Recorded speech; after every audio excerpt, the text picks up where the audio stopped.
At least I have the remote.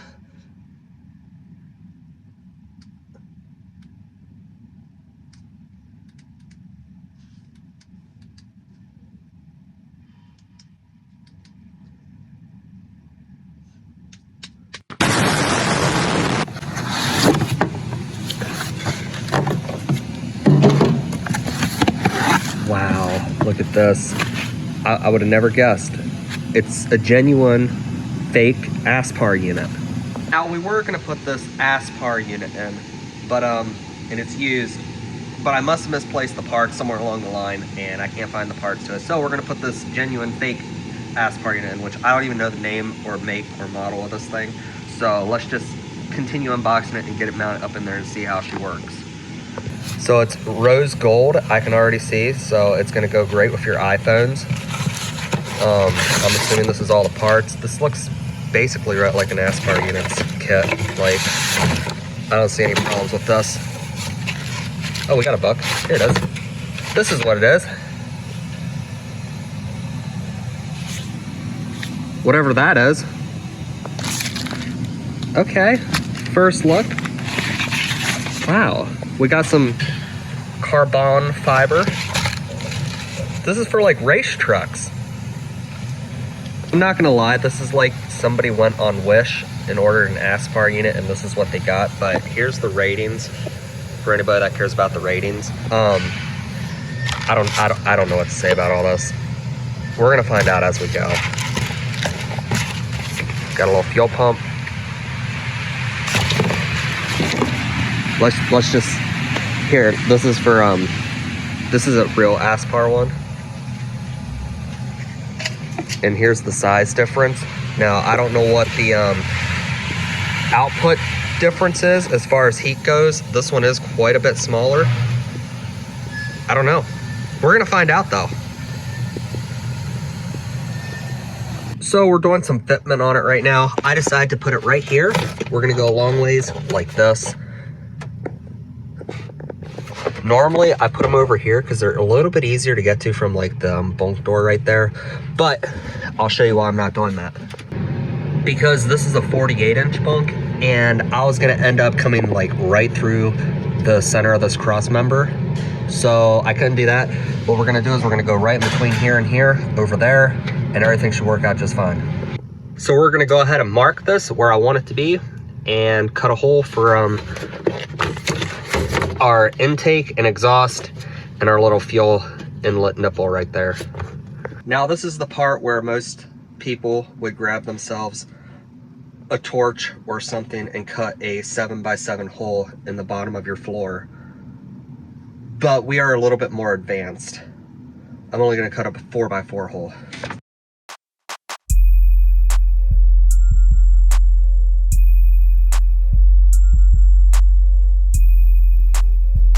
There was actually no reason to mark those center holes because I'm just cutting that rubber out right now. It's the aesthetic part of it, guys.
so cold.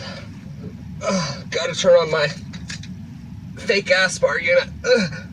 Too cold. Arthritis kicking in from shifting too many gears.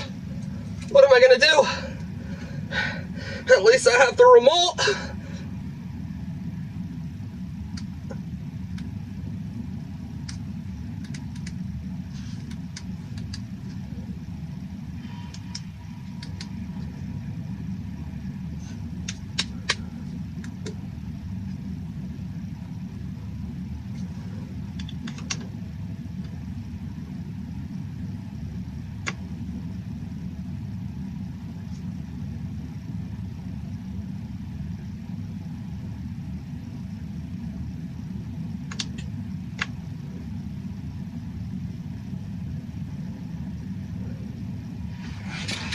Gosh dang it.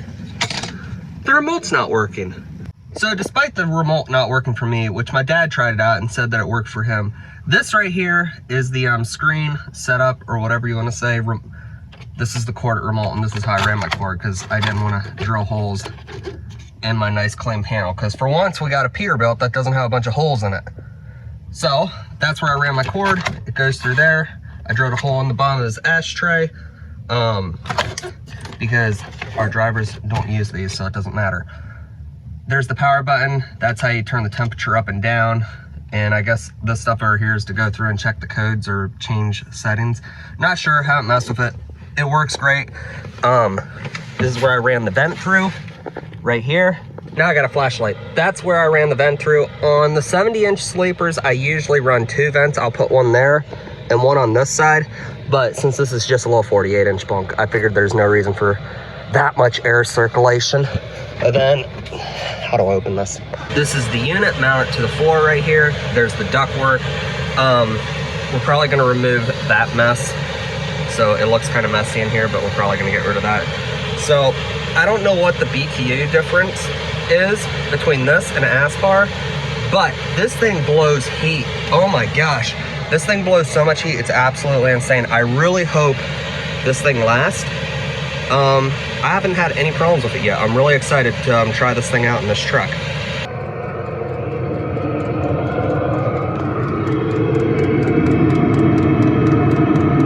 Now, before you make fun of me for using that hose, normally what I do, I'll throw the hose away that it comes with because that stuff looks like junk, and then I'll put on our own fuel line. But since this is our own truck and this was a complete kit, I decided to use the hose just so I know how long it'll actually last or if it's even any good. That way I know for future reference. So that's why we're doing that. But yeah, normally this stuff right here, I would never use for fuel line on a truck. So yeah, that's like my installation review on that unit. I'll probably make another video in the future when something goes wrong with it or something happens. I know on our Aspar units, I don't know if you call it the element, I forget what it was. It's been a long time since I worked on one of them, but all of our units went out like within a year and we had to work on them. So I'm hoping this one will last longer, or it's just as easy to fix.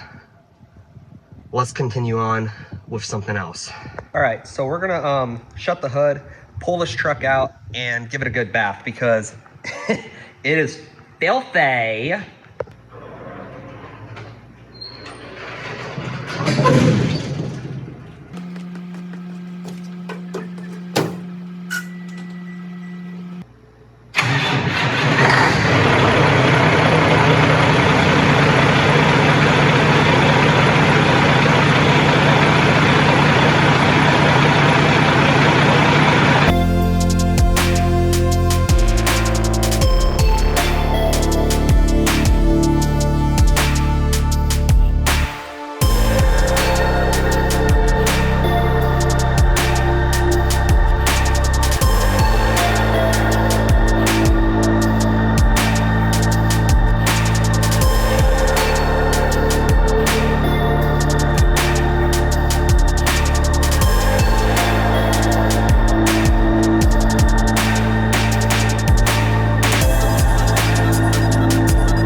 No, that is not the right trailer.